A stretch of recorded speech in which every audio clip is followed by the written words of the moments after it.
Let's get started. KBOB Bob Songs. This is the Bobcast. Thank you for joining us. Today we have Elizabeth Faubert, creator of the Literary Animal series, and we're really excited to be able to speak together. I know she's excited. I am. I'm going to speak for her and say that she's excited, even if she's not. Let's get started and find out more about the Literary Animal. Miss Faubert, or could I call you Dr. Phobes?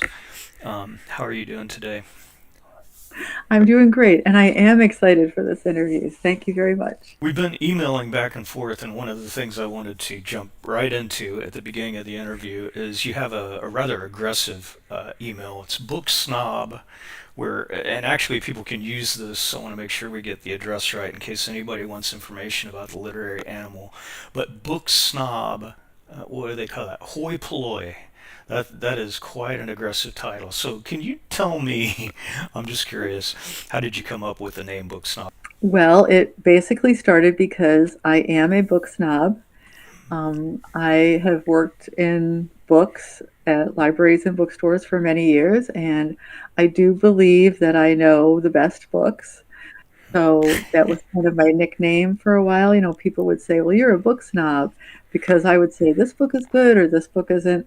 And so then, when that was my very first email that I ever had, that was the one. So that's what I used as my email, book snob. Wow. So, in fact, someone gave you that name, and then you just thought that's a great idea.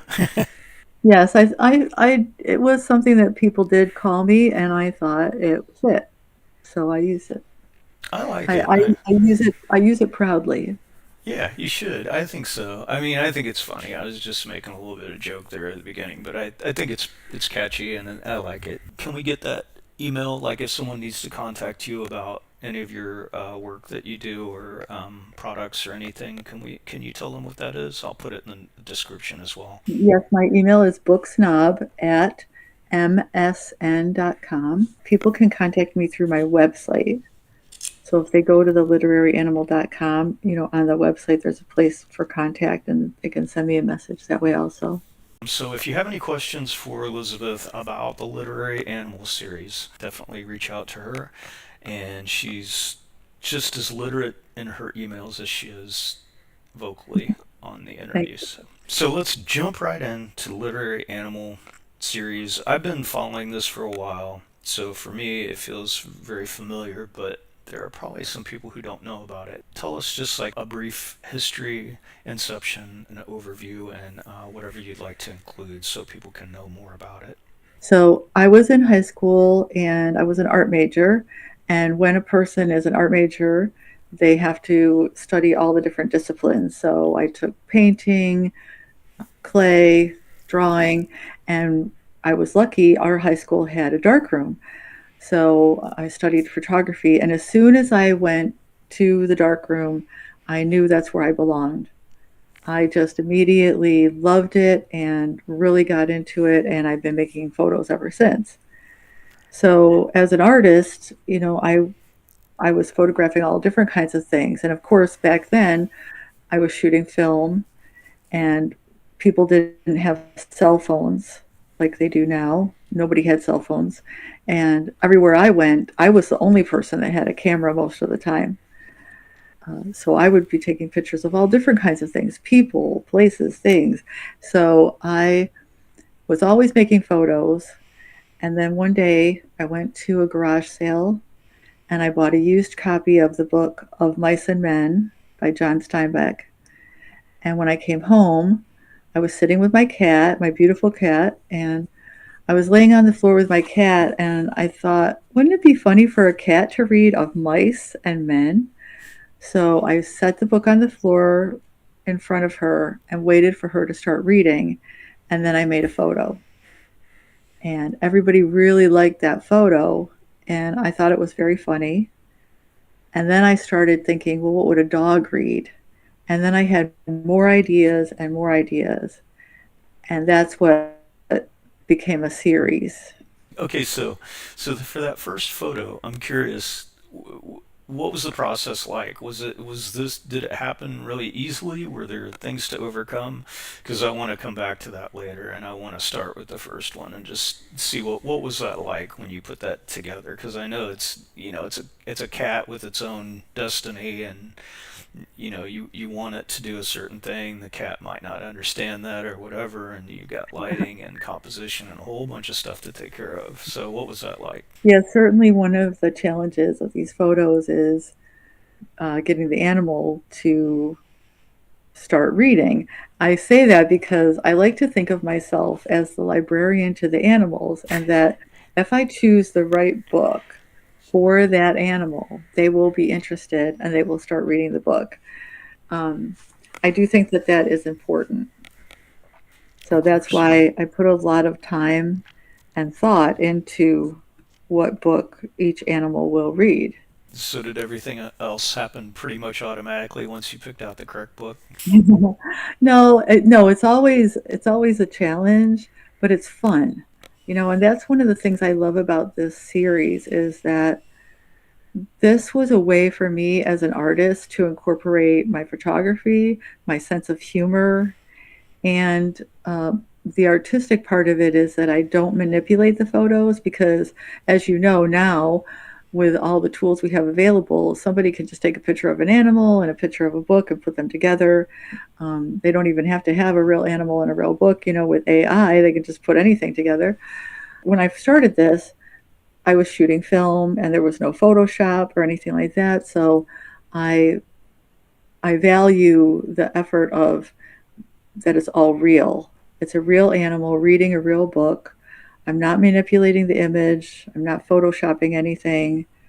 That's important to me. So even though now I use a digital camera and I have tools available to me for this series, I do not use those tools. I the way I shoot it is the way it really was. So I really like that as an artist. I think that's important. So you've studied photojournalism. You've got your master's, like I do, in mass communication journalism and media studies. So you've done a lot of academic research and studying and writing about this subject. Ethical construction of pieces of information. What does that have to do with art? Where does that intersect, or does it intersect? Does artistic license trump ethical considerations? Are there any ethical considerations? Can you talk a little bit about that? Because you said it has to be this way in your head, and I want to understand that better. Yeah, certainly for me, it's important. In my photography, most of the time, everything is just as it really is. I'm not trying to recreate reality or change reality. I'm not dissing people that use those tools to, create the images they want with their photos. For me, it's important that it be all real. That's where the challenge is. For me, it's more challenging to actually use a real animal and a real book and put them together and have them read. There's so many considerations. I never know what the animal is going to do, the background, et cetera, et cetera. So I just like that as an artist. I feel that's that kind of work is important to me and more enjoyable for me. So the challenge makes it more enjoyable. Do you feel like if it were easier, it wouldn't be as much fun? Yes. Basically, yes. If I just was at my computer doing that, it would not be as much fun for me. And this is part of the point of art and anything. And there was a guy I was watching an interview, or actually it was just a podcast, and a musician he made the point. It was Robert Plant's, one of Robert Plant's solo band drummers, and he was saying anyone can act. It doesn't take a genius to scream and yell and act like you're upset or whatever. As long as you look good, you'll be fine. But it's hard to play guitar. When I look at those photos, I know that you don't do very much to them. It's pretty much that's how it looked, and you're just capturing what it looked like at that time. cropping, there's composition that you do just with the viewfinder. I know that you're doing that, but I know that I'm looking at that, and it's not easy to do that because there's depth of field, there's lighting, shadows, all kinds of stuff that can come in and make it look terrible. That's part of what I enjoy about looking at your photos, and I'm not sure how many people, if that goes over people's head, if they understand what they're experiencing. They look at it and they say, "Oh, a cat reading a book. That's cool." But they don't. I feel like there's another part of it, which is just the execution of it. Let's talk about another photo besides the first one, and let's look at some of these ideas some more in relation to that. One of the most recent ones that I did is a raccoon reading a book, which was a big thrill for me because I had this idea and I always knew what book the raccoon would read, but I didn't think I would ever be able to make it happen because, I'm not around live raccoons. um, but it happened because while I was working one day, my work desk faces my backyard, and I happened to see it was during the daytime in the afternoon, and this raccoon came meandering through the backyard. And I thought, oh my gosh, that's so unusual for them to be out during the daytime just walking around. But I could see that, it either was pregnant or it just had babies. I could tell because of its stomach. And I thought, oh, that's probably why it's out in the daytime. It's looking for food for itself or its children. So I thought, wow, what if I just put a book out in the backyard and it went over to it? So I had the book in my house that I knew it wanted to read, which is The Book Thief. Perfect book for a raccoon to read. And I grabbed it and went out to the backyard and I set it in a certain place, where the lighting was good, and waited. And sure enough, the raccoon came back. And I saw it in the back corner of my yard. And I was saying to myself, please come over to the book. Please come over to the book. I didn't know if it would or not. And then I looked up at the ceiling and I said, Mom, help me out. My mother has passed away and she always loved my photos. So I said, Mom, help me out. And the raccoon walked over to the book and looked at it and I was ready. So I was inside my house. I have a picture window that looks out into the backyard. So I also set the book in a spot where I could photograph it through the window with my long lens. And that's what I did. And it was great. It was great. I love that picture so much because that was something I really didn't think I'd ever be able to get a picture of a raccoon reading The Book Thief. And I got it. Another dream come true.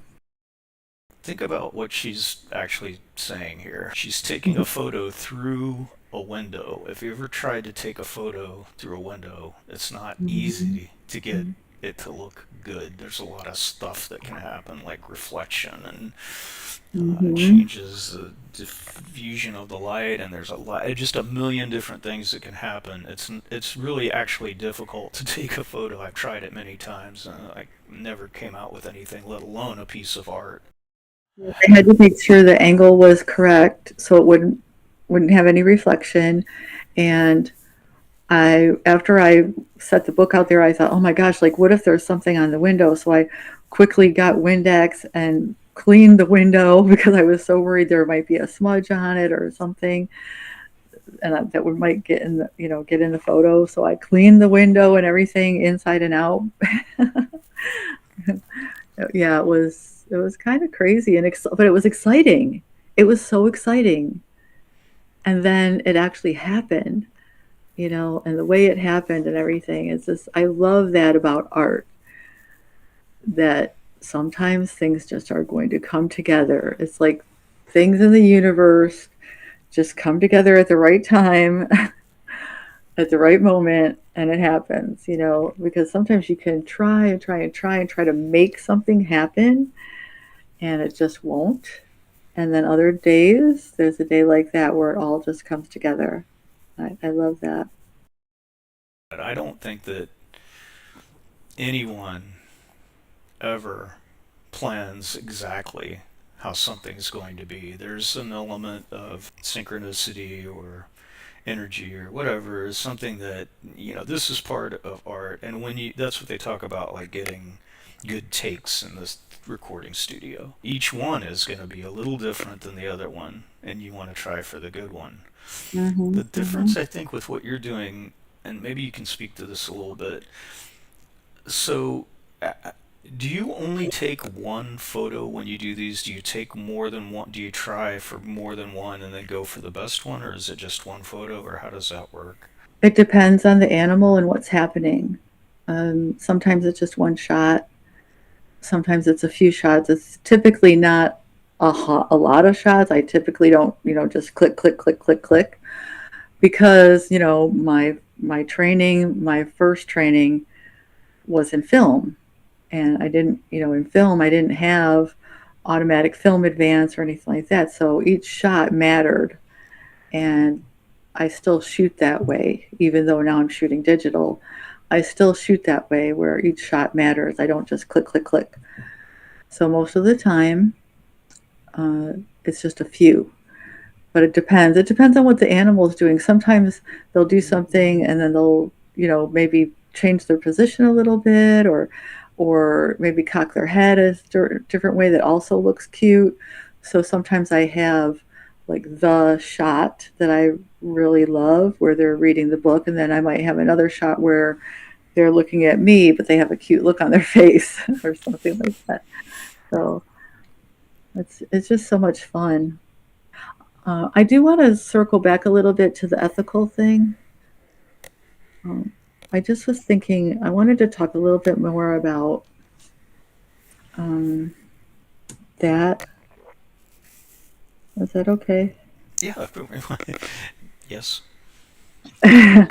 So um, I wanted to just say that the ethical things, which is part of my education, my training, and also just my sensibility, because when I'm looking at images, I don't like to feel fooled.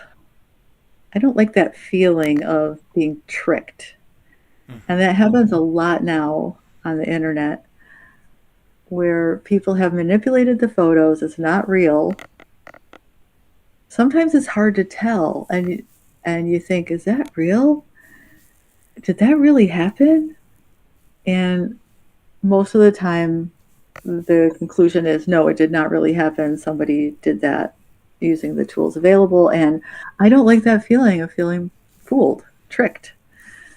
So that's another important component about why I like to, my images are real, and I like to keep them that way. Yeah. Yeah, that makes sense. And so, where is that line for you? And is that different for everybody? Should it be different for everybody? Yes, I think I understand what you're asking. That line, I think, is different for everyone, because enhancing somebody's appearance, I do believe, is a different type of photo manipulation than what I'm talking about. The kind of photo manipulation I don't like is when reality is completely changed, like putting things together that never happened. Photo enhancement for a person is a little bit different because, well, it can be, it can be completely changing reality, but most of the time, uh, photographers use the tools just to enhance someone's appearance. And I think I understand that tool. I understand that use. Everybody wants to look their best, especially when it's for something that you're promoting or a model. They have to look good. So, touch ups are important. And but I think, like, even with a person, if you completely change the way the person looks, I mean, we've all seen the AI photos that you can do now for a portrait, and some of those filters that people use to enhance their appearance really change the way they look.